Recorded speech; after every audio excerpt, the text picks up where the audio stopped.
Overview देता हूँ क्या क्या हम पढ़ेंगे आज। फर्स्ट ऑफ ऑल पढ़ेंगे रिजर्वेशन के ऊपर, मतलब कि अभी स्टार्ट हुआ है, मतलब सुप्रीम कोर्ट में दोबारा से जो 50% कैप है ना, किसी स्टेट में 50% कैप इंक्रीज कर दी गई है। जैसे अभी तमिलनाडु में पहले से ही है, उसके बाद महाराष्ट्र गवर्नमेंट मराठा को देखे तो जो 50% कैप है उसको इंक्रीज कर दिया। उससे रिलेटेड आर्टिकल आया। तो हम रिजर्वेशन इन इंडिया पूरी पढ़ेंगे, हिस्ट्रिकल बैकग्राउंड क्या है, मंडल कमीशन ने क्या बताया था, उसके बाद इंदिरा सुहानी केस हो गया, आपका नागार्जुन केस हो गया, तो उनसे केस में क्या है और कॉन्स्टिट्यूशन प्रोविंसेस क्या है। तो ये सारा हम कंप्लीट आज रिजर्वेशन पढ़ लेंगे, क्यों ज़रूरत है और क्या इसके अगेंस्ट है और क्या हमें करना चाहिए। तो पूरा मैंने 2-3 जगह से कलेक्ट किया है ये। फिर आर्टिकल आया अफ़गान पॉलिसी के ऊपर, जो तालिबान में अभी क्या करना है, पीस कीपिंग करनी है अफ़गानिस्तान में। तो उससे रिलेटेड इंडिया के क्या कॉन्सिक्वेंसीज है, इंडिया ने वहाँ पे क्या क्या डेवलपमेंट किया है। तो ये विद मैप हम देखेंगे कहाँ पे क्या डेवलपमेंट किया है इंडिया ने अफ़गानिस्तान में। फिर पढ़ेंगे इलेक्ट्रोल बॉन्ड जो है, जो हम पैसा देते हैं ना गवर्नमेंट को, तो अब इलेक्ट्रोल बॉन्ड की फॉर्म में देते हैं। तो वो बॉन्ड, इलेक्ट्रोल बॉन्ड स्कीम क्या है, वो कैसे अगेंस्ट है आपका राइट टू इन्फॉर्मेशन के, ये पूरा हम देख लेंगे। लास्ट में हम पढ़ेंगे आपका चीफ इन्फॉर्मेशन, क्योंकि राइट टू इन्फॉर्मेशन दिखेंगे तो मेरा मन किया कि चीफ इन्फॉर्मेशन कमीशन भी पढ़ा दूँ। जो पॉलिटी का टर्म है, जो पॉलिटी का टर्म है वो कैसे है, और 2019 में उसमें क्या अमेंडमेंट किए गए। देखो, कुछ अमेंडमेंट किए गए थे रिगार्डिंग द उसकी सैलरी से, टेन्योर से रिलेटेड। तो वो हम देख लेंगे क्या क्या उसमें अमेंडमेंट किए गए थे, कि उसकी पावर थोड़ी डाइल्यूट की गई है, कम की गई है थोड़ा। तो वो हम देखेंगे। तो हम आते हैं अपने न्यूज़पेपर पर। जो पहली न्यूज़ आती है वो रिगार्डिंग वो आती है कि supreme court seek the state view on 50% cap. जो 50% कैप वाली मैंने बात बताई ना, कि स्टेट ने क्या किया, इंक्रीज करना स्टार्ट कर दिया है कोटे का। देखो इसमें दिखाया है कि आप एक्सीड कर गए हो 50% जो रिजर्वेशन, क्योंकि देखो अगर 50% से ऊपर रिजर्वेशन रखेंगे तो जनरल वाले कहाँ जाएंगे, उनके भी तो कर्व होना स्टार्ट होगा ना। तो उससे रिलेटेड क्या इशू है, सुप्रीम कोर्ट दोबारा देखेगी। ऐसा वो पहले भी देख चुकी है इंदिरा सुहानी केस में, इंदिरा सुहानी केस में। और फिर अभी स्टेट रिजर्वेशन सोशल एजुकेशन, आपका बैकवर्ड क्लासेस का जो एक्ट आया महाराष्ट्र गवर्नमेंट का, उसमें से बढ़ा दिया है कि 30% मराठा कम्युनिटी को देंगे। तो ऐसे 13% बढ़ने से 50% से ऊपर पहुंच गया। तो उसको भी अब सुप्रीम कोर्ट चेक करेगी। और पहले आपको पता है कि तमिलनाडु के पास तो 60% है, ऑलरेडी 60% आपका तमिलनाडु गवर्नमेंट में, तो उसका भी एक इशू है। तो हम पूरा आज रिजर्वेशन पॉलिसी पढ़ेंगे, क्यों ज़रूरत है इंडिया को, क्यों इसके अगेंस्ट में क्या पॉइंट है। क्योंकि हमें ये रिजर्वेशन जो ऐसा टॉपिक है ना, ये आपका प्री से लेके और आपका इंटरव्यू तक चलता है। वहाँ भी पूछता है रिजर्वेशन इंडिया के लिए कैसे हार्मफुल है, क्यों होना चाहिए कि ना होना चाहिए, तो पूछता है। और जैसे 102 कॉन्स्टिट्यूशनल अमेंडमेंट एक्ट हुआ है, आपको पता ही है किस चीज़ के लिए हुआ है वो, ठीक है ना, सैलरी है मतलब बैकवर्ड क्लासेस। तो हम पूरा आज पढ़ लेंगे रिजर्वेशन के बारे में। अगर इन फ्यूचर आपको कहीं लिखने के लिए भी आएगा, कोई पूछेगा भी आपसे क्यों ज़रूरत है रिजर्वेशन की इंडिया को, क्यों ज़रूरत नहीं है, कोई आपको पूछ भी सकता है, तो आपको पता होना चाहिए।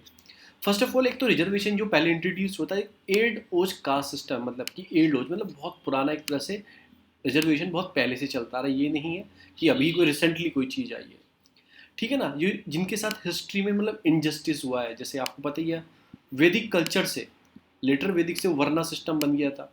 शूद्र थे, शूद्र से नीचे भी एक अनटचेबिलिटी कम्युनिटी आती थी। उनको अपलिफ्ट करने के लिए, उनको बराबर का दर्जा देने के लिए ये रिजर्वेशन पॉलिसी लाई गई थी। तो इसमें सारा ये दिया, एक तरह से पॉजिटिव है, ठीक है। तो इंडियन गवर्नमेंट ने क्या किया था, govern by the government policy backed by the Indian constitution. कुछ कॉन्स्टिट्यूशन से बैकअप भी उन्हें दिया गया था कि बैक कर दो कि वो अपलिफ्ट हो जाए। तो उसके लिए उनकी ज़रूरत थी, उन्हें अपलिफ्ट करना था, वरना डिस्क्रिमिनेशन उनका होता ही रहता। और आपको पता है इनइक्वलिटी बढ़ती ही रहती, बढ़ती रहती, और वो डिस्क्रिमिनेट किए जाते सोसाइटी के द्वारा। तो रिजर्वेशन इसलिए ज़रूरी था। अब कुछ हिस्ट्री है इसकी। ये नहीं कि हमने कॉन्स्टिट्यूशन में, हमने अपने आप ही हमारी कॉन्स्टिट्यूशन जब बनी थी, कॉन्स्टिट्यूशन असेंबली लेके आई, उससे पहले William Hunter commission, Jyotiba Phule ना 1882 में उन्होंने रिकमेंडेड किया था कास्ट बेस्ड रिजर्वेशन सिस्टम। अगर फेवर में लिखने के लिए आए तो ज्योतिबा फुले और विलियम हंटर, जो हंटर कमीशन आई थी, मैंने आपको बताया ना हंटर कमीशन एजुकेशन से रिलेटेड आई थी आपकी, तो उन्होंने रिकमेंडेड किया था कास्ट बेस्ड रिजर्वेशन के लिए। उसके बाद कब हुआ, उसके बाद 1933 में आपके आपके कॉमनल अवार्ड आए, आपके रामसर मैकडोनल्ड जो प्राइम मिनिस्टर थे कॉमनल अवार्ड लेके आए।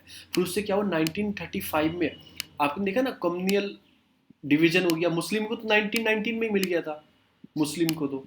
और फिर उसके बाद 1935 वाले में सिख को अलग हो गया, जैनीज को अलग मिल गया, सबको अलग अलग मिल गया। तो ये भी याद रखना 1993 में आपने कम्युनल अवार्ड आया था आपके रामसर मैकडोनल्ड के, ठीक है ना, उन्होंने भी सजेस्ट किया था। फिर उसमें क्या देखो क्या हुआ था, सेपरेट इलेक्ट्रोड हो गया था, 21 का मुस्लिम बेस का, सिख का, क्रिश्चियन का, एंग्लो इंडियंस का, यूरोपियन का, दलित का, एक सेपरेट हो गया था। तो उसमें क्या हुआ, मांग उठी कि जो एससी और दलित है उनको भी एक तरह से आपको उनको भी आरक्षण दिया जाए, मतलब अलग से, ब्रिटिश टाइम में। पर गांधी बैठ गए, गांधी किस पे चले गए, डिवीजन कर रहे हो आप, हिंदू में ही डिवीजन कर रहे हो, तो गांधी आप बैठ गए अनशन पे। फिर उसके बाद अम्बेडकर मिलने गए, पूना पैक्ट साइन हुआ, उसमें क्या बात हुई, चलो इन्हें अंदर ही इलेक्ट्रोल के अंदर रिजर्व सीट दे दो, पर अलग से रिजर्वेशन, मतलब इनका जग से कोटा मत रखो। तो पूना पैक्ट साइन हुआ था, थोड़ा आप हिस्ट्री में पढ़ लेना, मैंने आपको ओवरव्यू दे दिया। After independent initially reservation provide किया गया एससी और एसटी को, ओबीसी को नहीं किया। ओबीसी मंडल कमीशन करेगा, जब मंडल कमीशन बनेगा 1991 में, तब ओबीसी को दिया जाएगा। पहले इनिशियली एससी एससी को दिया गया था, एसटी और एससी को। अब मंडल कमीशन बना, ठीक है ना, उसने क्या किया कि मतलब पावर बढ़ाने के लिए, मतलब कि 340 ऑफ द कॉन्स्टिट्यूशन की, प्रेसिडेंट ने अपॉइंट किया इसे, ठीक है ना। कमीशन 1978 में बनेगा, चेयरमैन कौन थे, बीपी मंडल थे, आपके उनके नाम पे ही रखा गया। तो इन्होंने क्या चेक किया, डिफाइन किया गया कि सोशल और एजुकेशनली बैकवर्ड क्लासेस है, जो सोशली और एजुकेशनली बैकवर्ड है। चलो इन्होंने निकाला गया कि जॉब में, मतलब इन्होंने क्या किया, इसने क्या किया, पॉपुलेशन का कंडक्ट किया गया, और 52% अप्रॉक्स ओबीसीज हैं। देयर आफ्टर 27% गवर्नमेंट जॉब में उन्हें रिजर्वेशन दे की बात की गई। कुछ इंडिकेटर्स रखे इन्होंने, इस बेसिस पे देना है, ऐसे थोड़ी दे देंगे मुँह उठा के, ठीक है ना। बैकवर्ड क्लासेस का सब में हो सकती है, नॉन हिंदू में भी हो सकती हैं आपकी, मुस्लिम में भी होती हैं, ओबीसी वाले दिए गए हैं, क्रिश्चियन में होते हैं, बुद्धिस्ट में भी हो सकती हैं, ठीक है। तो इतनी सारी कास्ट निकली, इतनी सारी चीज़ें निकली, ठीक है ना, और उन्हें आरक्षण दे दिया गया।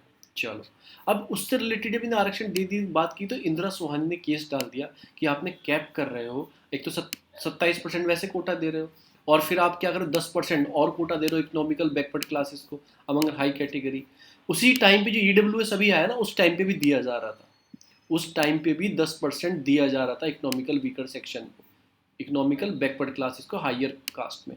पर इंदिरा सोहानी केस में उस पर रोक लगा दी, सुप्रीम कोर्ट ने रोक लगा दी थी, आप एक्सीड कर रहे हो 50% को, आप 50% को एक्सीड कर रहे हो, उस टाइम पर रोक लगा दी थी।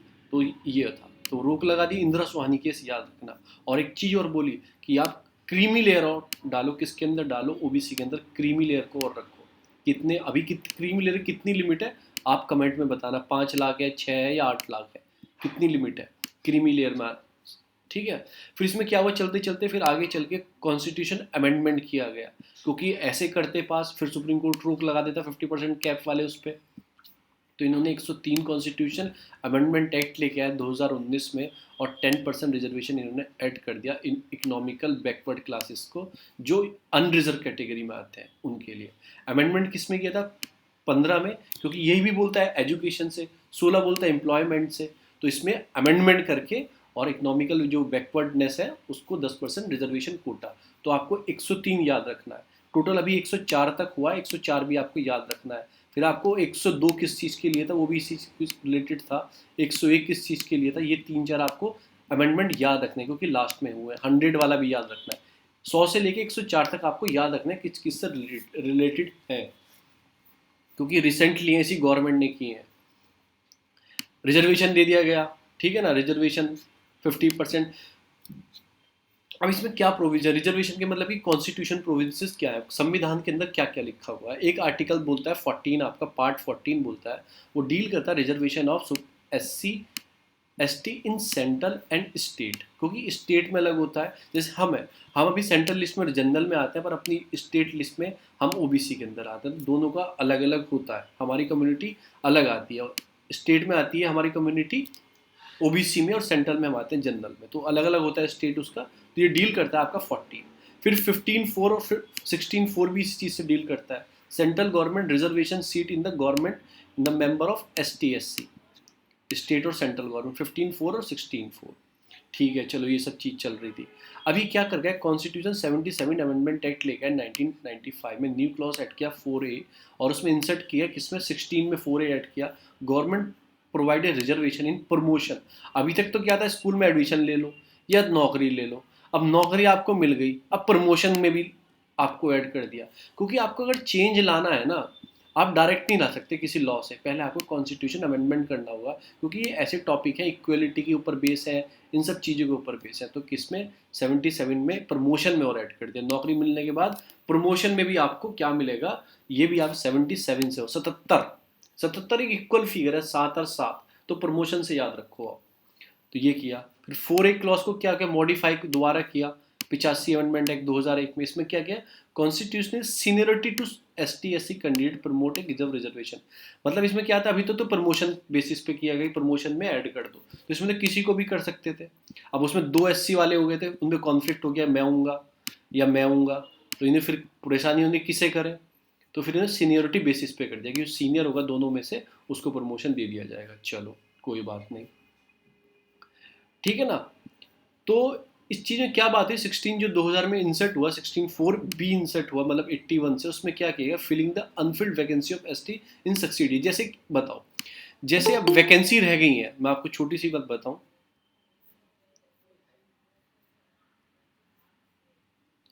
जैसे वैकेंसी रह गई है, वैकेंसी मतलब जैसे वैकेंसी अभी ST की वैकेंसी निकली और फुलफिल नहीं हो पाई, सीटें बच गई हैं, तो ऐसा नहीं, उन्हें खत्म कर दो।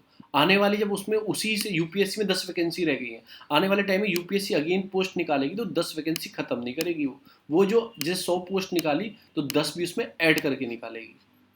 तो इन्होंने ऐसा किस में किया, ये 81 कॉन्स्टिट्यूशनल अमेंडमेंट एक्ट में कर दिया कि सक्सीडेड ईयर में जो वैकेंसी बची थी, अनफिल्ड सीट रह गई थी, दोबारा फिल करोगे आने वाले ईयर में।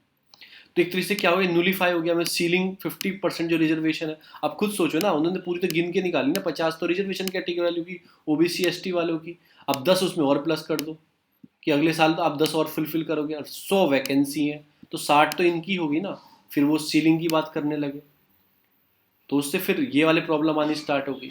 फिर उसमें क्या, आर्टिकल 330 और 300 जो 32 है, वो भी ST SC in the parliament specific reserve आपको रिप्रेजेंटेशन देनी है थ्रू द रिजर्वेशन सीट इन, क्या नाम, सुप्रीम कोर्ट में, और क्या क्या नाम आपका, सीट इन मतलब कि ST और SC की सीट देनी है पार्लियामेंट के अंदर, स्टेट आपके आपका लेजिस्लेटिव असेंबली के अंदर। अभी वुमेन को नहीं है, वुमेन को लोकल गवर्नमेंट में, पर इसमें है। फिर 243D लेके आया ST SC सीट के लिए, प्रोवाइड रिजर्वेशन इन पंचायत। फिर 233T लेके आया म्यूनिसिपैलिटी के लिए, मैंने बताया। फिर 335 आया आपका कॉन्स्टिट्यूशन से, claim ST SC in the consideration of the constituency with the maintain efficacy of the administration के लिए। तो ये कुछ चीज़ें थी जो कॉन्स्टिट्यूशनल के अंदर मेंशन है रिजर्वेशन से। और भी हैं, आप और भी लिख सकते हो, आपको पता ही है। कमीशन के बारे में लिखा, नेशनल कमीशन ऑफ OBC कौन से आर्टिकल में आती है, नेशनल OBC ऑफ ST किस में आती है, SC किस में आती है, ये आपको पता होना चाहिए। फिर कुछ जुडिशनल स्क्रूटनी और रिजर्वेशन हुई थी, जैसे फर्स्ट जो केस आया था स्टेट ऑफ मद्रास, और आपका आपका दोराई राजन करके जो केस आया था 1951 में। तो इसमें क्या हुआ, फर्स्ट कॉन्स्टिट्यूशन अमेंडमेंट एक्ट किया गया था, वर्डिक्ट सुप्रीम कोर्ट का on the issue of reservation, पहला ये वाला रिलेटेड आया था। तो सुप्रीम कोर्ट क्या बोलता है इस केस में, क्या बोलता है कि case of employment under the 16(4) जो प्रोवाइड किया गया था आपका बैकवर्डनेस आर्टिकल 15 में, तो ऐसा प्रोविजन फेवर जो किया गया था, ये वाला याद मत रखना, जो इंपॉर्टेंट आएंगे आगे मैं आपको बताऊंगा। जैसे इंदिरा सुहानी केस आया था आपका 1992 में, जिसमें वो 50% आगे जाने की, अभी जो केस गया है ये भी इंदिरा सुहानी से रिलेटेड है, कि एक्सीड लगाया था 50% से ज़्यादा नहीं होना चाहिए। इंदिरा सुहानी केस जो था आपका, जो 1992 में हुआ था, तो इसमें 50% वाला कैप भी लगाया था, और जो 10% उसी टाइम पे दिया जा रहा था इकोनॉमिकल वीकर सेक्शन को, उस पर भी कैप लगाया था, वो नहीं दिया चाहिए। क्रीमी लेयर को सेट करना चाहिए, तीनों इंदिरा सुहानी केस से रिलेटेड थे, तीनों। Creamy layer not exceed 50%, creamy layer, और जो आपको आप कर रहे हो प्रमोशन में भी, मतलब प्रमोशन में भी आपको not reservation in the promotion, तो सब पे उसने इंदिरा सुहानी केस इसलिए इंपॉर्टेंट है, आप रिजर्वेशन से याद रखना इंदिरा सुहानी केस। क्रीमी लेयर, और क्रीमी लेयर हो गया, प्रमोशन हो गया, और आपका वो 10% जो इकोनॉमिकल वीकर सेक्शन को दिया जाता है उस टाइम पे, उस पर भी कैप लगाया, और एक्सीड मतलब क्या 50% से आप ऊपर नहीं जा सकते। ये 4 थिंग इंदिरा सुहानी केस में सुप्रीम कोर्ट ने बोला, जो 1992 में आया। अब 77 अमेंडमेंट उसमें आप लेके आए, 77 अमेंडमेंट ने क्या किया, प्रमोशन की बात की, अभी कैप इन्होंने लगा दिया, प्रमोशन पे आप नहीं दे सकते, तो इन्होंने क्या किया, कॉन्स्टिट्यूशनल का सहारा लिया, 77 कॉन्स्टिट्यूशनल अमेंडमेंट एक्ट लेके आए।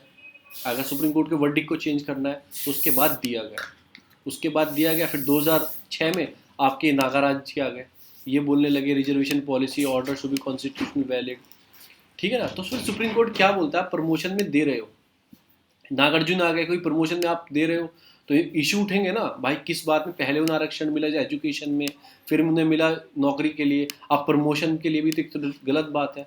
तो सुप्रीम कोर्ट ने क्या बोला, ठीक है कॉन्स्टिट्यूशनल में चेंज किया है तो हम उससे नहीं हट सकते, हम कॉन्स्टिट्यूशनली चेक करनी होती है सुप्रीम कोर्ट को। तो सुप्रीम कोर्ट क्या बोलती है, चलो आप दे रहे हो तो आप एक चीज़ चेक करो, क्या वो should be social educationally backward है ST SC कम्युनिटी, वो बंदा उसको आप प्रमोशन में दो, ठीक है ना। उसका एक पब्लिक एम्प्लॉयमेंट में एडुकेट रिप्रेजेंटेशन नहीं है तो आप उसे आगे बढ़ा सकते हो।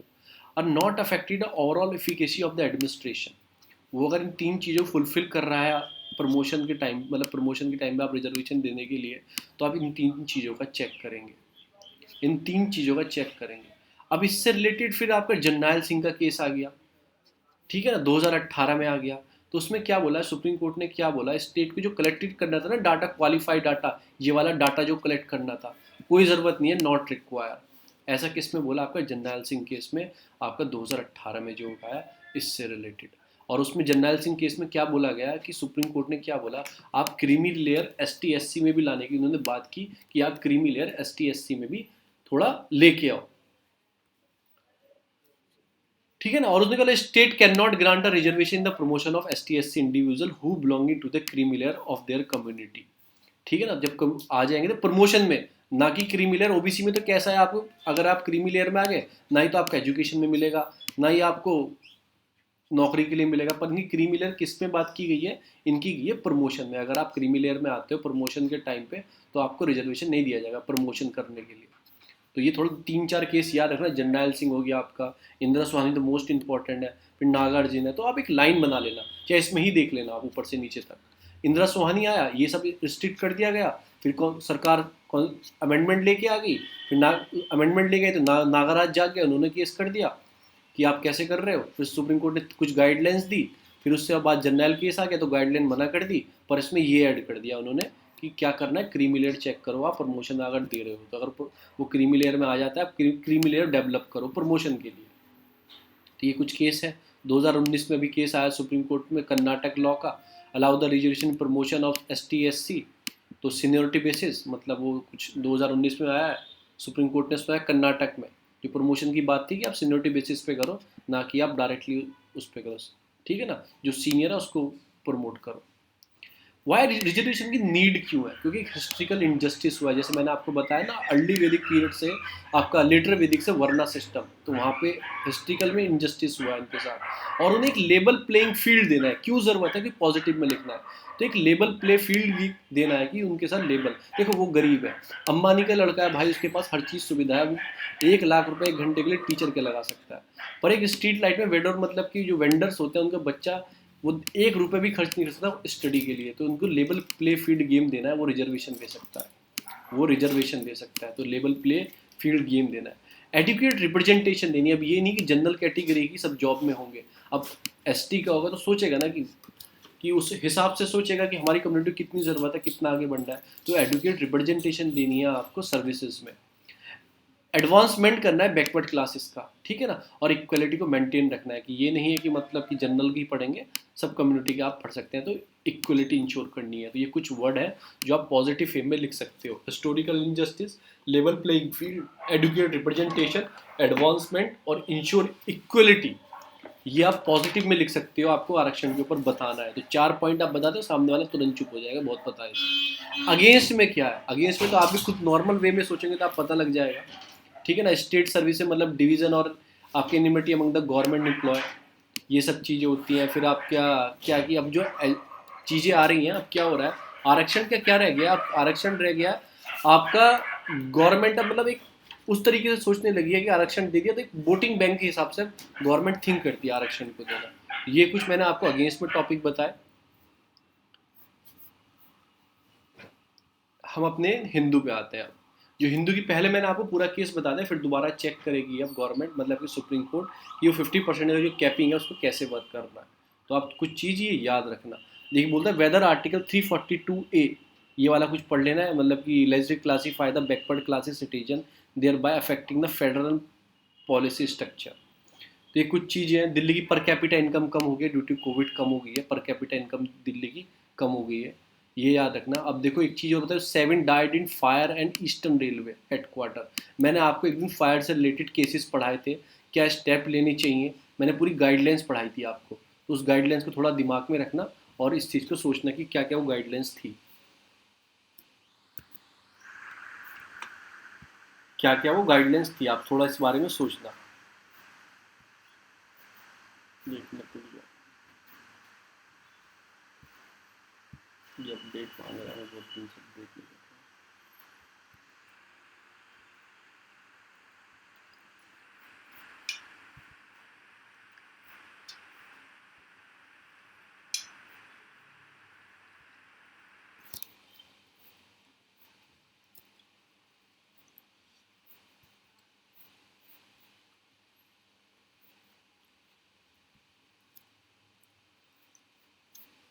तो ये कुछ केसेस है रिलेटेड टू। अब हम चलते हैं आगे, चलते हैं हिंदू पे अपने। तो मैंने आपको बता दिए सारे केस, उसके बता दिए क्या रिजर्वेशन के सारे मैंने पॉइंट बता दिए आपको। कुछ रह गया तो कॉन्स्टिट्यूशन वैलिडिटी बता दी मैंने, सब बता दी, अमेंडमेंट कैसे किया गया, क्यों नीड है हमें, अगेंस्ट क्या है। देखो पॉलिटिकल अब सपोर्ट करने, biggest enemy in the meritocracy आपके to meet the narrow political end, वही पॉलिटिकली सोचने लगे हैं कि आरक्षण दे दो इनके वोट ले लेंगे। आप निगेटिव तो 1000 पॉइंट लिख सकते हैं, ठीक है ना। फिर मतलब कि आप क्वालिटी नहीं मेंटेन कर पाएंगे, जैसे आपको दी हुई एससी वाला ये 50 नंबर सेलेक्ट हो गया, अब ये ओबीसी वाले के 200 नंबर है, तो आप क्वालिटी ऑफ वर्क नहीं मिल पाएगा। आप रिजर्वेशन को रखोगे तो क्वालिटी नहीं मिल पाएगी, ठीक है ना। और रिजर्वेशन की अब नीड क्यों, जरूरत क्यों इंक्रीज क्यों होती जा रही है, तो याद रखो कि देखो एग्री हमारी जो वो है ना, हमारी जो सोसाइटी है वो एक एग्रियन सोसाइटी है, मतलब कि हम एग्रीकल्चर में बहुत, हमारी बहुत सारा एम्प्लॉयमेंट, नियर अबाउट 50% जो अपनी लेबर फोर्स है ना वो किस पे, एग्रीकल्चर पे डिपेंड है। अब जो एग्री जो सेक्टर है वो नीचे डाउनफॉल हो रहा है, तो अब लोग क्या जा रहे हैं, लोग पढ़ने के साइड और जॉब के साइड इंक्रीज हो रहा है, इसकी एक इफेक्ट है। एम्प्लॉयमेंट कम होता जा रहा है, स्टेगनेशन हो गया मतलब कि। और फिर डेवलपमेंट स्ट्रेटजी जो है मतलब डिस्टोरेशन हो रही है, इस वजह से हमें ज़रूरत है, मतलब लोगों में आरक्षण की मांग उठने लगी। हरियाणा में, गुजरात में मराठा कर रहे हैं, गुजरात में पाटीदार, हरियाणा में जाट कर रहे हैं, तो इसकी मांग उठने लगी दोबारा से आरक्षण की, ठीक है ना। तो उस चीज़ को अगर ठीक कर लिया जाए, इन चीज़ों को जो एग्रीकल्चर के प्रॉब्लम है, जो एम्प्लॉयमेंट की प्रॉब्लम है, डेवलपमेंट की जो आपकी ट्रेजिट्री है उसको ठीक कर लिया जाए, तो फिर आरक्षण की ज़रूरत नहीं होगी किसी को, सबके पास जो जब होगी। ये कुछ सजेशन दिए गए हैं कि फेयर एंड मतलब कि फेयर एंड प्रैक्टिकल मतलब कि वे में थिंक करना चाहिए, ट्रूली इकोनॉमिक डिप्राइड सेशन है उसको देना चाहिए, एजुकेशन सिस्टम एक रिवॉल्यूशनरी चेंज होना चाहिए ग्रास रूट पे, नीड टू द आवर, क्योंकि एजुकेशन पॉलिसी चेंज होगी तो आरक्षण की कुछ पॉलिसी भी चेंज होगी। और अवेयरनेस जनरेशन प्रोग्राम चलाना चाहिए कि आपको क्या करना है, अवेयरनेस जनरेशन, रेडिकल सॉल्यूशन लाने चाहिए हमें रिजर्वेशन के लिए। तो ये कुछ चीज़ इन्होंने सजेशन की बात की है। तो वे फॉरवर्ड में आप यही लिख सकते हो, खुद जाके पढ़ लेना क्या क्या चीज़ें, क्योंकि पूरा एससे की फॉर्म में बताया है। स्ट्रॉन्ग पॉलिटिकल विल होनी चाहिए, फाइनेंशियल एड मतलब कैन प्लेस होनी सिटी, मतलब कंट्री सेल्फ स्टेगनेशन होनी चाहिए। बस ये जो पॉइंट है ना एग्री, मैंने जो बताया आपको, जो क्यों जो जरूरत बढ़ रही है, इसको आप लिख दोगे ना वे फॉरवर्ड में, यही आंसर हो जाता है। वे फॉरवर्ड उल्टा करना होता है हर चीज़ का, वे फॉरवर्ड में, वे फॉरवर्ड अच्छा अच्छा क्या करो। तो ये इससे रिलेटेड आ गया, हम आगे चलते हैं। ये फायर से रिलेटेड मैंने बताए थे, और आप भी कुछ सोच लेना पॉइंट क्या क्या करना चाहिए। ट्रांसपेरेंसी इंक्रीज होनी चाहिए, कोई न्यू फायर पॉलिसी आनी चाहिए, ठीक है ना। फिर at the time of building जब बनती है उसके टाइम में चेकअप, मतलब कि उसके मतलब कि वो आपका वो नक्शे को चेक होना चाहिए, फायर पॉइंट है क्या, एग्जिट पॉइंट है क्या, उसके बाद उसका ऑडिट अच्छे से होना चाहिए पूरी बिल्डिंग का। तो ये सब चीज़ें होनी चाहिए कि फायर टाइम पे फायर सेफ्टी होनी चाहिए, अवेयरनेस प्रोग्राम होने चाहिए, ये सब चीज़ें। ये देखो सरकारी स्कूल कैसे हो गए हैं दिल्ली के, वाकई में सरकारी स्कूल में दिल्ली में काम हुआ है, अगर जाके देख सकते हैं। ऐसे कभी आपने प्राइवेट स्कूल देखते होंगे। तो अभी बजट आया दिल्ली गवर्नमेंट का, तो उसके हिसाब से मैंने बताया कि सब चीज़ें, मोहल्ला क्लिनिक हमने इस्टेब्लिश किए हैं इतने, ये वो सब,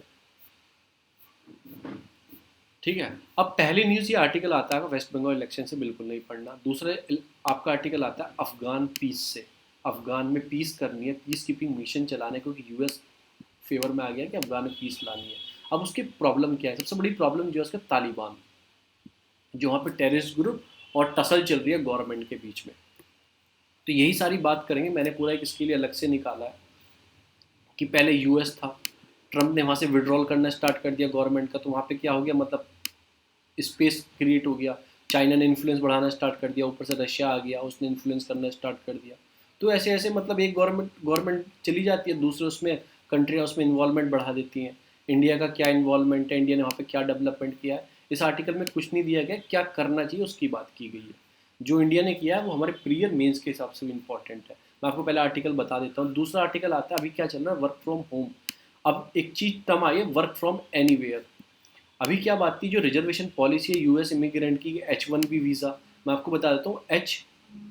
आपका H1B वीज़ा जो होता है आपका, वो किसके लिए होता है, वो होता है आपका जो आपके यहाँ से वर्कर मतलब जो जॉब करने के लिए वहाँ पे जाते हैं, उनके लिए होता है H1B वीज़ा। अगर उसकी वाइफ को ले जाना, उसके बच्चों को ले जाना, उसके लिए होता है H4 वीज़ा। और एक H1J वीज़ा होता है, वो स्टूडेंट के लिए होता है। बस ये वीज़ा के याद रखना कि ठीक है। अब वहाँ पे क्या बोला है, पेंडेमिक से एक थिंकिंग चेंज हो गई है कि वर्क फ्रॉम होम था, अब वर्क फ्रॉम एनीवेयर की बात चल रही है। आप कहीं भी रहो इंडिया में, आपको काम लेना है, कोई फ़ायदे बढ़ गए ना उससे। क्या रखना है, किसी कंपनी को मेंटेन करना पड़ता था अपना क्लरिकल स्टाफ को, ठीक है ना, क्लीननेस को, पूरा ऑफिस डेवलप करना पड़ना था, उसमें इलेक्ट्रिसिटी बिल भी जनरेट होता, सब कुछ जनरेट होता। जब काम वो घर से ही मिल रहा है तो ठीक है ना, दोनों के लिए सहूलियत है, तो उसे फ़ायदा भी हो रहा है कंपनी को, मतलब उसका प्रॉफिट इंक्रीज हो रहा है। एटलीस्ट आप मानोगे उसे लैक ऑफ रुपीज़ तो मेंटेन करने के लिए खर्च होगा ना, मेंटेनेंस के लिए, इन सब चीज़ों के लिए।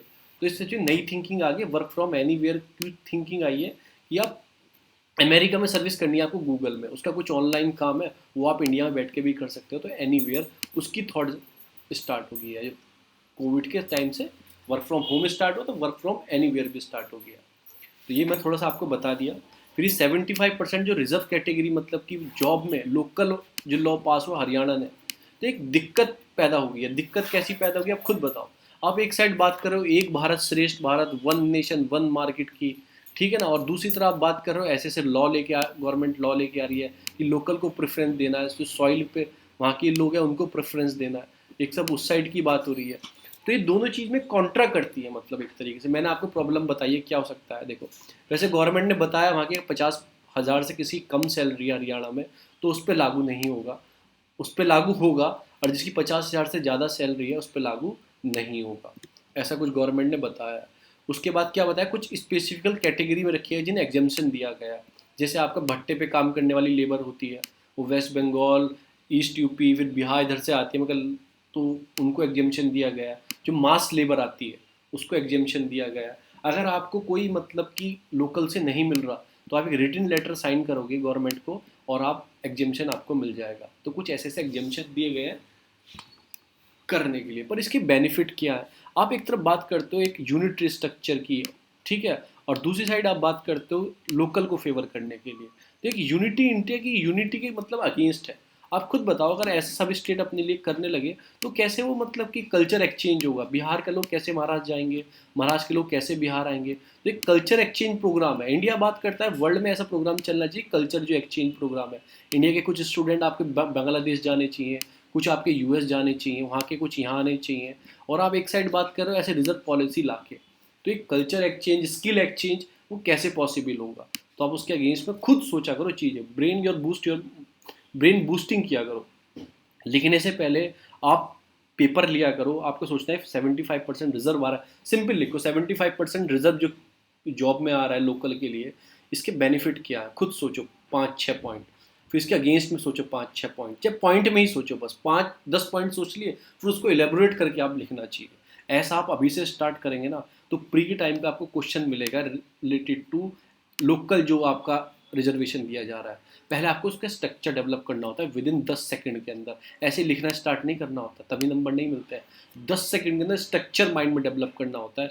क्या मैं उसका मतलब ऊपर लिखूंगा उसके डेफिनेशन में, क्या बॉडी में लिखूंगा, क्या कंक्लूजन में लिखूंगा। तो 3 पॉइंट इसके मिल गए, 3 पॉइंट इसके, 3 पॉइंट इसके, उसके बाद लिखना स्टार्ट करोगे तो अपने आप आपके पॉइंट एलोबरेट करना स्टार्ट हो जाएंगे। तो कम से कम 9-10 पॉइंट आपको पता होंगे कि 20-25 लाइन लिख सकूँ, 150 वर्ड लिख सकूँ मैं, अगर आपके पास 9-10 पॉइंट होंगे। तो ऐसे थिंकिंग अभी से करोगे ना। ये रिजर्वेशन के ऊपर बात हुई, आपका ये वाली मैंने बात बताई, ये भी रिजर्वेशन से रिलेटेड है, तो ये बहुत बड़ा इशू है रिजर्वेशन। और ये एक तरह से मतलब कि फेवरेट क्वेश्चन में आता है, वुमन एम्पावरमेंट, रिजर्वेशन, एजुकेशन, जो सोशल थिंग है ना, सोशल जो स्ट्रक्चर है, ये फेवरेट चीज़ है यूपीएससी की, एसए के लिए भी और मेंस के लिए भी, ठीक है ना, जीएस के लिए भी।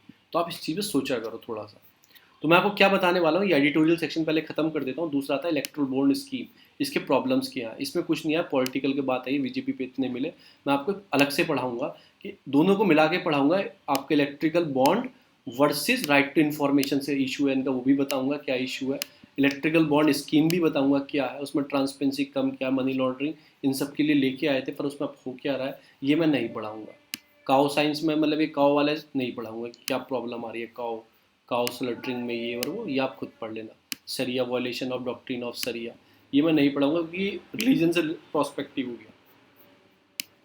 ये वाला भी नहीं पढ़ेंगे, चाइनीज लिटरेचर से रिलेटेड है, दो हम चीज़ पढ़ेंगे, वो भी इससे नहीं रिलेटेड पढ़ेंगे, वो भी अपने नोट से पढ़ेंगे। ठीक है, मैं आता हूँ अपना इस पे आता हूँ। जो पहला जो आता है वे फॉरवर्ड, हमने रिजर्वेशन पढ़ लिया। दूसरा आता है India Afghan policy of Taliban, policy in Taliban, India की क्या सोच है। जो अभी यूनाइटेड नेशन एक पीस कीपिंग मिशन चलाया था, किसके लिए, आपका अफगानिस्तान के लिए। उसमें कैसे 6 2+1 ग्रुप थे, 6 जो उसके नेबरिंग कंट्री, आपका कौन कौन, China, Iran, Pakistan, Tajikistan, Turkmenistan, Uzbekistan, ये तो उसके नेबरिंग हो गए। 2 वर्ल्ड ग्रुप, मतलब कि वर्ल्ड कंट्री, जैसे यूनाइटेड नेशन हो गया आपका, रशिया हो गया, और एक अफगानिस्तान इटसेल्फ। तो 6 2+1, तो इंडिया इसमें नहीं है। सबसे बड़ी बात ये, क्या इंडिया का बॉर्डर टच नहीं करता है, करता है भाई। अकॉर्डिंग टू हमारे भले ही पीओके के अंदर आता है, अफगानिस्तान से टच तो करता है ना, हम तो मानते हैं कि इंडिया क्यों नहीं आना चाहिए। एक ये वाला इशू है, India not be invited to the peace process, ऐसी बात की गई है। Boundary, no boundary with Afghanistan, ये डिस्कशन हम तो मानते हैं ना, है ना हमारी।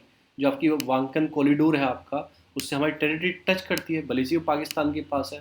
तो आपको जो आपका वाखन जो कॉरिडोर है, आपको याद रखना है, हमारी टच करती है। और ठीक है, हम इतने 18 साल से तालिबान को, मतलब काबुल के लिए काम कर रहा है इंडिया, पीस के लिए काम कर रहा है, इतने सारे डेवलपमेंट इंडिया ने अफगानिस्तान में किया, वो भी बताऊंगा आपको। तो हमारे लिए स्ट्रेटेजिकल और इकोनॉमिकल इंटरेस्ट है अफगानिस्तान में, हम भी इसकी पीस में आने चाहिए, ऐसा ही एडिटोरियल बोल रहा है। अब इंडिया की वॉइस क्या है, कि मतलब रिकॉन्सिलेशन आपका प्रोसेस के लिए क्या वॉइस है। India has been very critical on the Taliban, critical है क्योंकि हम तो यूएन में भी लेके आए, मतलब टेररिस्ट के लिए कमेटी जो बनाने की फॉर्मेशन हुई थी, हमने ही बोला था कि पहले टेररिस्ट को मतलब वर्ल्ड, मतलब यूएन में आके फिर उन्होंने कमेटी बनाई उसके लिए। ठीक है ना, फिर यूएस तालिबान पीस डील में मतलब हमारी मिलाने की बात की थी, यूएस ने उसमें से विड्रॉल किया था अफगानिस्तान में, तो हम आगे आए थे यूएस तालिबान डील के लिए। तो कुछ इन्होंने बात की गई है, अगर ऐसा सेंट्रिक सिनेरियो डेवलप हुआ, India had never announce the support of the US Taliban peace deal, हमने मतलब कि नेवर अनाउंस किया कि हम सपोर्ट नहीं कर रहे यूएस पीस डील को। ठीक है, हमने ना हाँ बोला ना ये बोला, इंडिया सपोर्ट करता है गवर्नमेंट को, ना कि वहाँ के तालिबान को। पर यूएस डील किससे कर रहा था, तालिबान से कर रहा था। चलो कहीं ना कहीं करनी चाहिए, जो प्रॉब्लम उनसे भी डील करनी चाहिए ना। तो हम क्या गवर्नमेंट से डील कर रहे थे, एक तो ये सब चीज़ें हैं। तो ये सब आप सीधा पढ़ना जाके, और मैं आपको बता रहा हूँ इंडिया का इंटरेस्ट क्या है अफगानिस्तान के अंदर। पहला क्या आता है, रिच, मतलब मिनरल में एक रिच कंट्री है, ऑयल और मिनरल में, एक तो हमारा इंटरेस्ट ये है। इकोनॉमिकल में क्या इंटरेस्ट है, ठीक है ना। कुछ मतलब एडवांटेज भी हमारी जोग्राफिकल, देखो कैसे, इधर हो गया अफगानिस्तान, इधर पाकिस्तान, और इधर हो गया इंडिया। पाकिस्तान इधर इधर हम पे हमला करता है, तो हम पीछे से बैकअप सपोर्ट लेके इधर से हमला कर सकते हैं, इधर से with the help of Afghanistan Pakistan पे। फिर आपका एक तापी लाइन करके, तापी लाइन करके, उसे डेवलप करने के लिए जो आती है आपका तुर्कमेनिस्तान, अफगानिस्तान, पाकिस्तान, इंडिया में। अगर वो गैस लाइन, मतलब पाइपलाइन इंडिया में आ जाती है, तो हमारे इजी एक्सेस होगा पेट्रोल और गैस का आना उस पाइपलाइन के थ्रू। हमारी जो कॉस्ट पड़ती है अभी, वो ट्रांसपोर्ट कॉस्ट बहुत महंगी पड़ती है जो लेके आने की पड़ती है, वो तापी लाइन का भी इशू है। और कनेक्टिंग कर सकते हैं हम सेंट्रल एशिया से थ्रू अफगानिस्तान, तो वो है। फिर डेवलपमेंट हमने प्रोजेक्ट क्या बनाया वहाँ पे, जैसे अभी हम यहाँ पे बनाएंगे छाबार पोर्ट पे, छाबार पोर्ट से हम एक्सेस देंगे अफगानिस्तान के अंदर वहीं से, क्योंकि उसे टच करता है बॉर्डर ईरान का। तो हमने हमने क्या बनाया, आपका आपका जारांज और दिलाराम हाईवे डेवलप कर रहे हैं, वो मैं आपको नक्शे में पढ़ाऊंगा, अभी बताऊंगा, मैंने मैप लेके आया हूँ। और अफगानिस्तान इंडिया फ्रेंडशिप के हमने डाम बनाया, आपका आपका सलमा डाम जो बनाया वो किया है। हम 3 बिलियन हमें उन्हें असिस्टेंट प्रोवाइड किए हैं, पैसे भी प्रोवाइड किए हमने, असिस्टेंट भी उन्हें प्रोवाइड किया है हमने। तो ये वाली चीज़ हो गई। और उसके और हमने क्या किया उनके लिए, सिक्योरिटी, मतलब स्कूल डेवलप किए हैं, इतने पार्लियामेंट के लिए पैसा दिया है, डेवलपमेंट के लिए हमने बहुत सारे काम किया। सिक्योरिटी इंटरेस्ट के लिए हमने जो वहाँ के हकानी नेटवर्क है ना, उसको दबाने के लिए काम किया है, ऑपरेट किया है, मतलब जो सपोर्ट करता है पाकिस्तान सपोर्ट करता है, तालिबान भी पाकिस्तान सपोर्ट करता है। ठीक है, to prevent the Pakistan from the setting of friendly government in Afghanistan, to provide the return to, मतलब कि ये जिहादी ग्रुप जो होते हैं अलकायदा, इस ये स्ट्राइक करता रहता था इंडिया, तो हमने सिक्योरिटी इंटरेस्ट भी वहाँ पे दिए हैं, उनको सपोर्ट भी करते हैं, अपने मतलब वेपन्स भी देते हैं उन्हें, डेवलपमेंट प्रोजेक्ट भी किए हैं, और हमारे लिए इकोनॉमिकल स्ट्रेटेजी की इंटरेस्ट है। तो 3 पॉइंट में आप लिखोगे तो कुछ ये पॉइंट मेंशन करना। चैलेंजेस क्या है?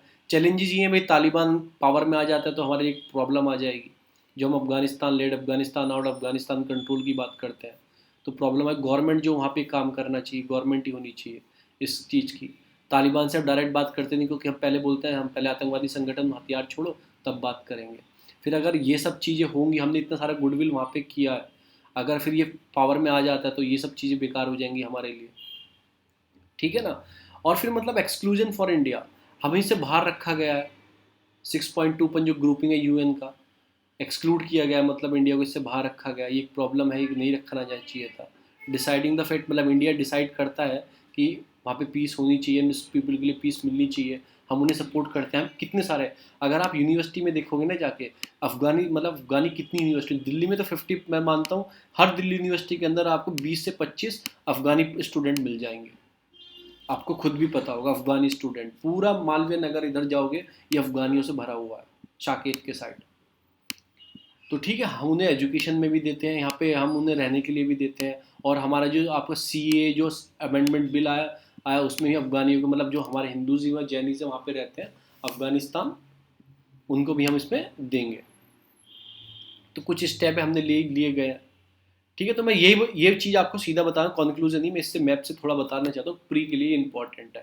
पहला पॉइंट आता है आपका आता है आपका जारन करके डिलेमा, जो हाईवे बना रहा है, ईरान से आ रहा है, देखो छाबार पोर्ट से निकलता हुआ ये। तो ये पहली लोकेशन है, 1 to 18 किलोमीटर का बना रहा है, ये साउथ ऑफ वेस्टर्न अफगानिस्तान में।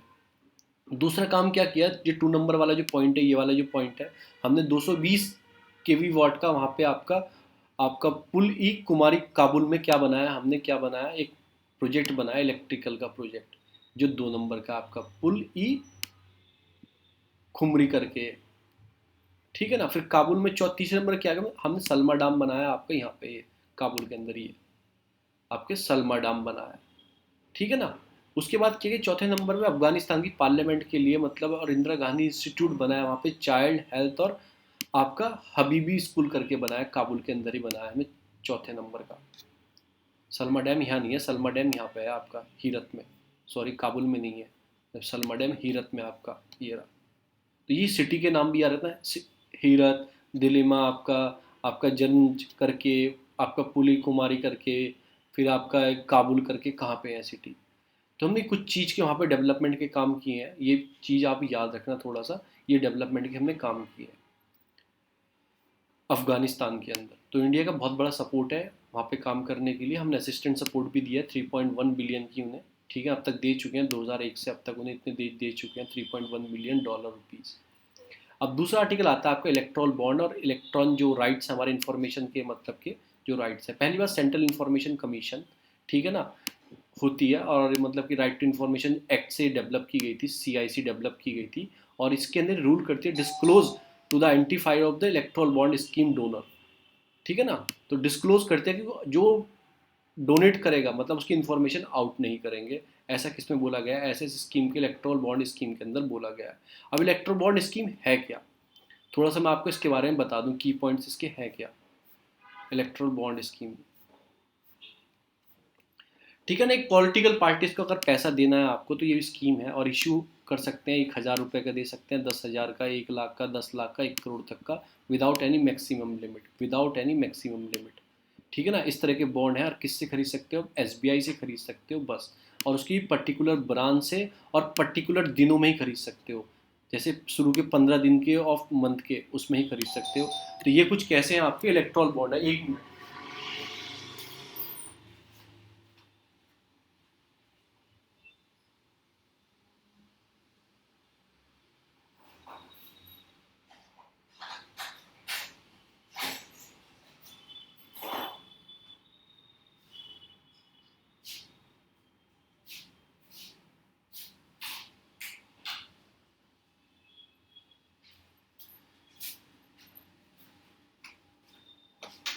बैटरी डाउन हो गई थी आपकी।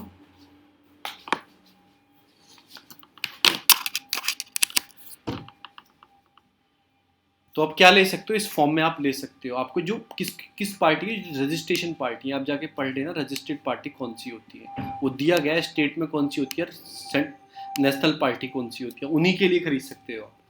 ठीक है ना, कोई भी सिटीजन खरीद सकता है, कोई भी कॉर्पोरेट खरीद सकता है for a period of 10 days. जैसे आपने परचेज किया कि मतलब किस, मैं आपको बताऊंगा, for a period of 10 days each month में, जो मैंने बताया था ना, कुछ महीने खरीद सकते हो, जून, जनवरी, अप्रैल में, जुलाई में, अक्टूबर में, और उनके भी शुरू के 10 दिन के अंदर आपको खरीदनी है।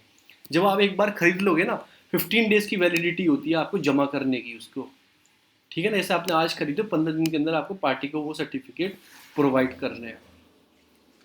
ठीक है ना, जॉइंटली खरीद सकते हो, सिंगली खरीद सकते हो, ये भी है उसमें, ऐसे नहीं। और जो आपका नाम होगा उसमें मेंशन नहीं होगा किसने वो डोनेट किया है। जैसे आपको क्या होगा, आपने 10,000 रुपये दिए और वहाँ से एक सर्टिफिकेट ले लिया SBI से, और 15 दिन के अंदर उस पार्टी को आपको जमा करना है। तो ये कुछ इलेक्ट्रल बॉन्ड स्कीम है। अब इसके इशू क्या है, मैं थोड़ा इशू आपको बता देता हूँ, इशू क्या आ रहा है, जो इस एडिटोरियल में आया है। इतना पैसा आ चुका है पॉलिटिकल पार्टी के पास, देखो कितना पैसा है, मतलब कि आपको 6,200 टिल 2 जनवरी 2020 तक, जब से लॉन्च हुई है अब तक इतना पैसा आ चुका है, 6,210 करोड़ रुपीज़ के आसपास। की पॉइंट क्या है, एक तो डिस्क्लोज नहीं कर सकते RTI किसने पार्टी कितना पैसा है, डिस्क्लोज नहीं कर सकते किसने कितना दिया है। ऐसा सेक्शन 8 बोलता है RTI एक्ट का, जो चीज़ डिस्क्लोज नहीं की जाएंगी, वो सेक्शन 8 बोलता है ऐसा।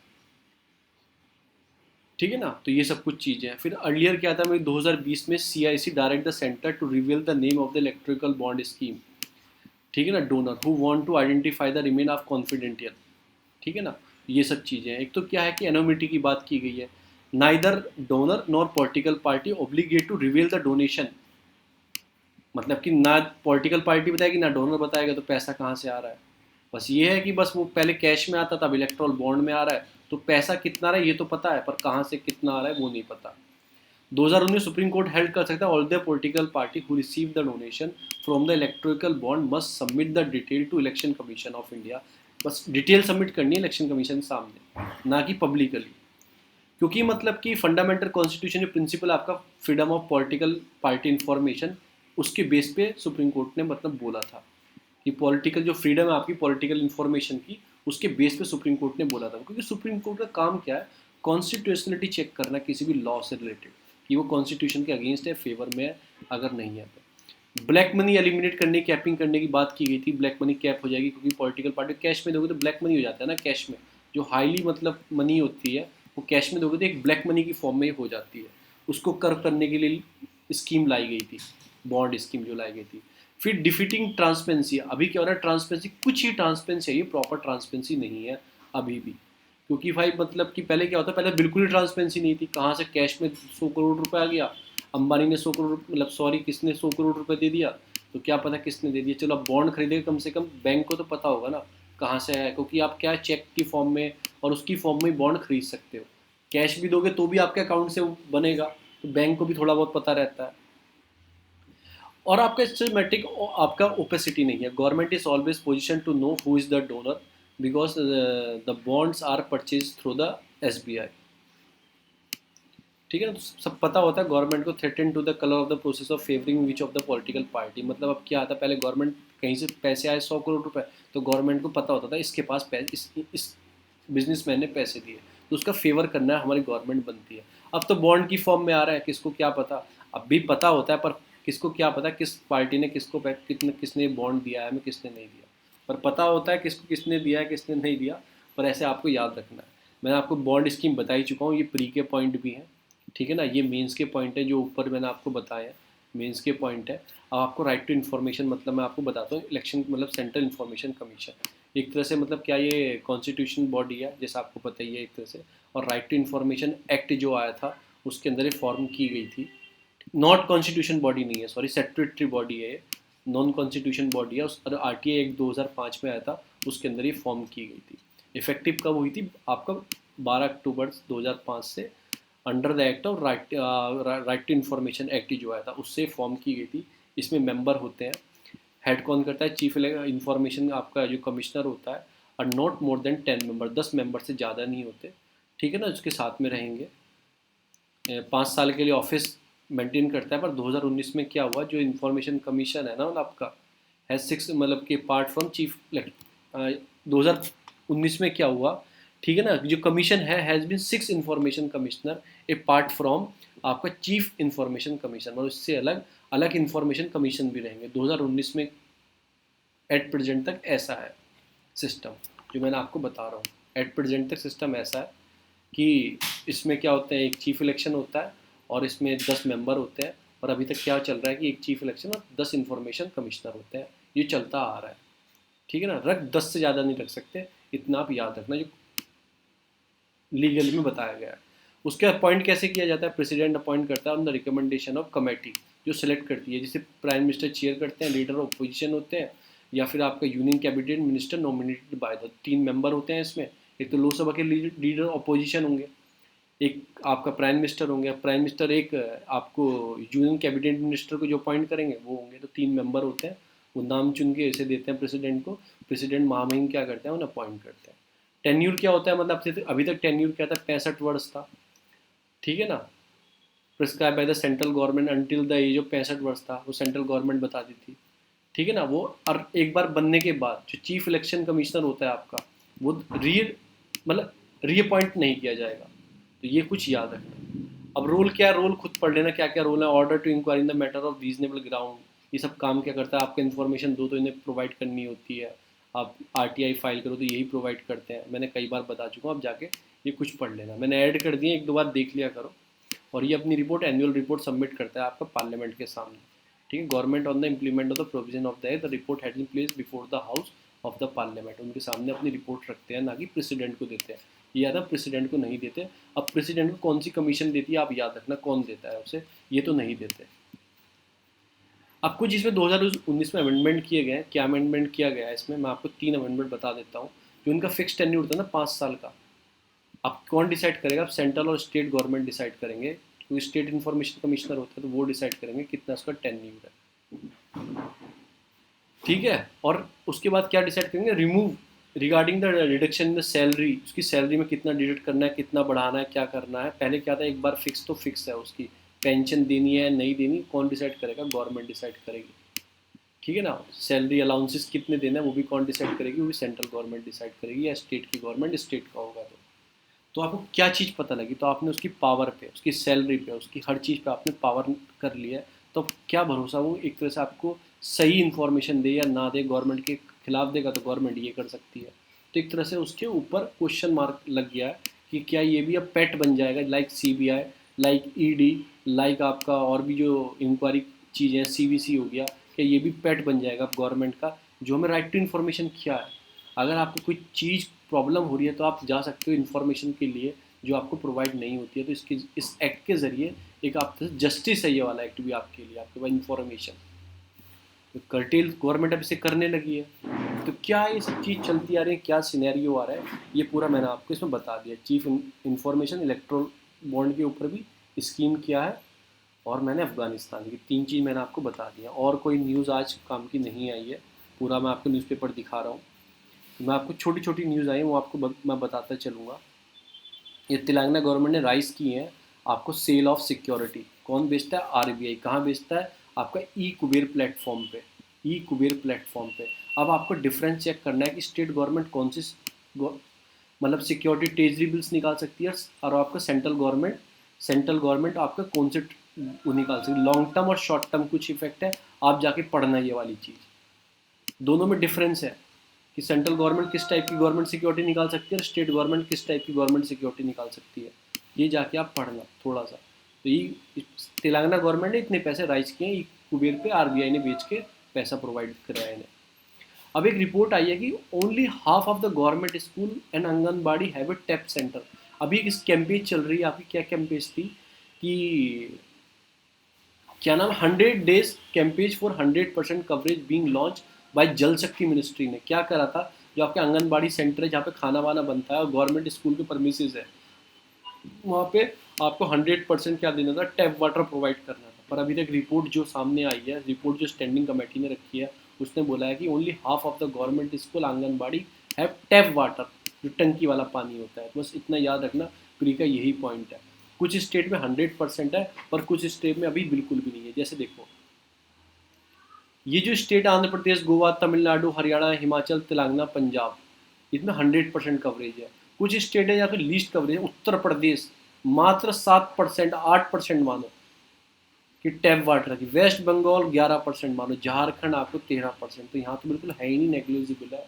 तो इनमें टैप की सप्लाई इतने परसेंट है, तो आप लिख सकते हो, लिखने के लिए 0.5% है। अब यूएपीए गवर्नमेंट ने मतलब कि क्या हुआ था, स्टूडेंट ने वहाँ पे मतलब एजिटेशन स्टार्ट किया था, बहुत पुरानी बात है अभी की नहीं, 2001 में वहाँ पे ऑर्गेनाइजेशन जो थी वहाँ पे एक उन्होंने Islamic movement on India ban आउटफुट start किया था, तो वहाँ पे यूएपीए लगा के जेल में डाल दिया गया था। अब वहाँ की कोर्ट ने क्या बोला, लोकल कोर्ट ने क्या बोला, जिनको आपने स्टूडेंट को यूएपी गलत लगा के दिया उन्हें अब कंपेंसेट करो, उन्हें कुछ पैसा प्रोवाइड करो लड़ने के लिए, तो उन्हें कुछ पैसा प्रोवाइड करो, ये यूएपीए के अंदर आता है। ये हो गया आपका। अब ये 100% परसेंटाइल जेई मेंस का पेपर हुआ था और उसमें कुछ बच्चों ने 100 परसेंटाइल मार दिया, 100%। पता नहीं भाई क्या करेंगे, नीट में पूरे पूरे नंबर, इसमें पूरे पूरे, तो कंपटीशन इंक्रीज हो रहा है। ये कुछ है, और कुछ क्या है, और कोई न्यूज़ नहीं है, इतनी ही न्यूज़ थी और कहीं भी कोई न्यूज़ नहीं है। Hong Kong fully welcome to poll welcome, और कोई न्यूज़ है इधर क्या है। फिर मैंने आपके ईवी मुस्लिम बता चुका हूँ, चाइना के मतलब मुस्लिम्स हैं, चाइना के अंदर रहते हैं और east side of, west side of China में रहते हैं। जो बॉर्डर है आपका तुर्की में, इधर तजाकिस्तान से इनसे रिलेटेड जो बॉर्डर है आपके, इधर के ईस्ट साइड में रहते हैं। तो कहाँ के हैं ये, कहाँ के हैं ये, आपका चाइना के हैं। जैसे आपके आहुति कहाँ के थे, वो आपका कहाँ के हैं, यमन के हैं, तो बस इनको याद रखना। और कोई न्यूज़ नहीं है। फिर ये कैनन इंडिया की मैंने कल पर पढ़ाई थी आपको, कैनन इंडिया की पैसा देना पड़ेगा इनको, 1.4 बिलियन अवॉर्डेड है, वो अब देना पड़ेगा। इंडिया वॉयलेटेड है इंटरनेशनल लॉ, मना कर रहा था हम नहीं देंगे इंडिया, तो इंडिया वॉयलेटिंग इंटरनेशनल लॉ। जो मैंने बताया था यूएन के जो थे, सिंगापुर कन्वेंशन पढ़ाई थी मैंने आपको, सिंगापुर वाली वो, जो इंटरनेशनल लॉ ट्रेड के फैसिलिटेट करने के लिए, तो इंडिया वॉयलेटिंग दैट लॉ। तो इतनी न्यूज़ है फिर आपकी।